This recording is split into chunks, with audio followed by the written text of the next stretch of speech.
Good day, future employers in Hong Kong. My name is Maricris Cabigas, 32 years old. I was born on January 13, 1993. I live at Barangay Bagong Sikat, Puerto Princesa City, Palawan. I'm single. I have one child, 10 years old, boy. I have 4 brothers and 1 sister. In our siblings, I'm the 5th one. My father's name is Manuel Cabigas Sr.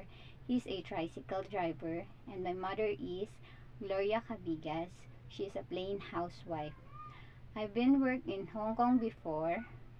On my first employer, they are 3 members of the family, 2 adults and 1 child.